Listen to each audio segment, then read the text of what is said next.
আসসালামু আলাইকুম রহমতুল্লাহি ওয়া বারাকাতুহু ইন্নাল হামদালিল্লাহ ওয়াসসালাতু ওয়াসসালামু আলা মান লা নাবিয়্যা বা'দা আম্মা বাদ। মানাহিল টিভির পক্ষ থেকে আপনাদেরকে স্বাগতম। আজকে আমি একটি বিষয় নিয়ে আলোচনা করব, সেটা হলো হজ উমরা এবং যে কোনো সফরের আদাব। সাধারণত প্রথমে সফরের উদ্দেশ্য ঠিক করে নেবেন। যদি হজ উমরার নিয়ত করে থাকেন তাহলে ইখলাসের সাথে তা ঠিক করে নেবেন। দ্বিতীয় হলো, সফর শুরু করতে যদি দ্বিধা সৃষ্টি হয় তাহলে ইস্তেহারা করবেন আল্লাহ রব্বুল আলমিনের কাছে। দুই ভাগ পবিত্র হয়ে মাগরিব এশারের পরে যে 2 রাকাত নামাজ পড়বেন ইস্তেহারার পদ্ধতিতে, এবং সেখানে ইস্তেহারার দোয়া পড়ে তারপর আল্লাহর কাছে দোয়া করবেন। তা আল্লাহ রব্বুল আলমিন আপনাকে ওই কাজের ব্যাপারে একটা এলহাম করে দিবেন, সিদ্ধান্ত দিয়ে দিবেন। তৃতীয় হলো, সফরে কী কাজ করতে হবে সে অনুযায়ী সরঞ্জাম আপনাকে জোগাড় করতে হবে। চতুর্থ হলো,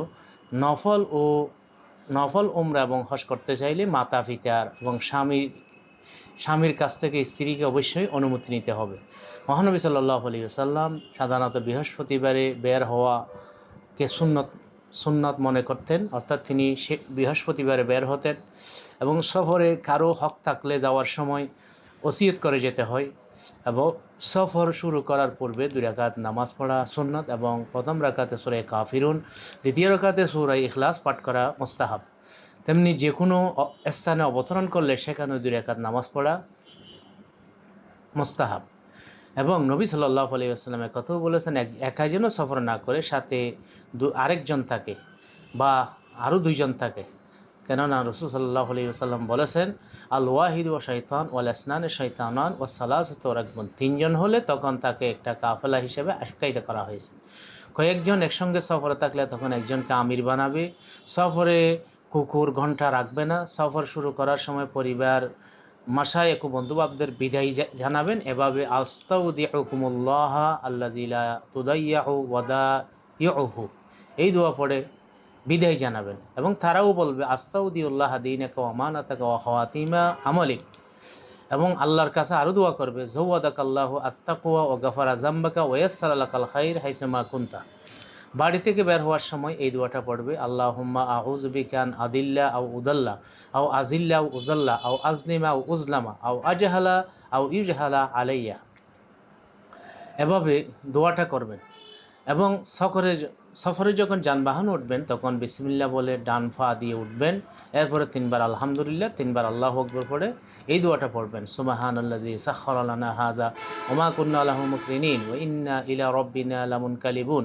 আল্লাহুম্মা ইন্না নাসআলুকা ফি সাফারিনা হাযাল বিররা ওয়াত তাকওয়া ওয়া মিনাল আমালি মা তারদা। আল্লাহুম্মা হাওবিন আলাইনা সাফারানা হাযা ওয়াতফি আন্না বু'দাহু। আল্লাহুম্মা আনতাস সাহিবু ফিস সাফার ওয়াল খলিফাতু ফিল আখল। আল্লাহুম্মা ইন্নী আউযু বিকা মিন ওয়াসাইস সাফার ওয়া কাআবাতিল মানজার ওয়া সুইল মুনকালাবি ফিল মালি ওয়াল আহল।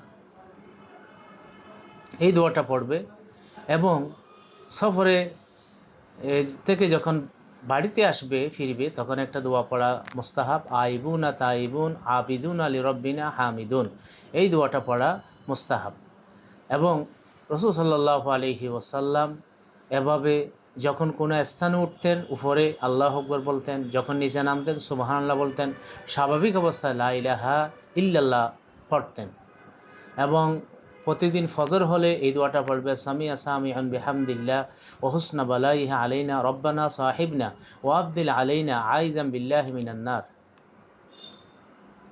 এবং যখন কোন শহরে প্রবেশ করবে এই দোয়াটাও পড়া যায়, আল্লাহুম্মা রাব্বাস সামাওয়াতিস সাবঈ ওয়া মা আযলালনা ওয়া রাব্বাল আরদিনাস সাবঈ ওয়া মা আকলালতা ওয়া রাব্বাশ শায়াতিন ওয়া মা আদলালনা ওয়া রাব্বার রিয়াহি ওয়া মা যারাইনা ওয়া ইন্না নাসআলুকা খায়রা হাযিহিল কারিয়া ওয়া খায়রা আহলিহা ওয়া নাউযু বিকা মিন শাররিহা ওয়া শাররি আহলিহা ওয়া শাররি মা ফিহা। এবং সফরে রাত্রে একা বের হবে না, সফরে কাউকে কষ্ট দিবেন না, অপরের কষ্ট সহ্য করার মানসিকতা রাখবেন। মক্কা ও মদিনাতে কারো আচরণ ভালো না লাগলে ঢালাওভাবে মক্কাবাসী বা মদিনাবাসীকে দোষারোপ করবেন না, কারণ রাসূল সাল্লাল্লাহু আলাইহি ওয়াসাল্লাম আরবি, মাক্কি এবং মাদানী ছিলেন এবং তাদেরকে মোহাব্বত করে ইমানের অংশ। মক্কা ও মদিনাতে ভালো কাজের যেমন অধিক পুণ্য রয়েছে, তেমনি পাপ কাজ করলে অধিক পাপ রয়েছে। সফরে সকলের পরামর্শভিত্তিক কাজ করা উচিত এবং সফরে জিকিরে মশগুল থাকা উচিত। তওবা ও মাগফিরাতের দোয়া করা সফরের মধ্যে উচিত। মহিলারা মাহরমবিহীন 48 মাইল তথা 77 কিলোমিটারের বাইরে যাওয়া নিষেধ। তবে কাফির রাষ্ট্র থেকে ইসলামী রাষ্ট্রের দিকে আসা মাহরমবিহীন বৈধ।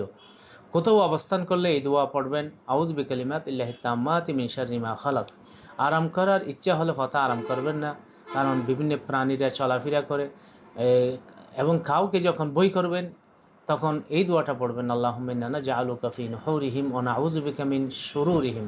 অথবা এই দোয়াটা পড়বেন, আল্লাহুম্মা কফিনিহিম বিমা শি'তা।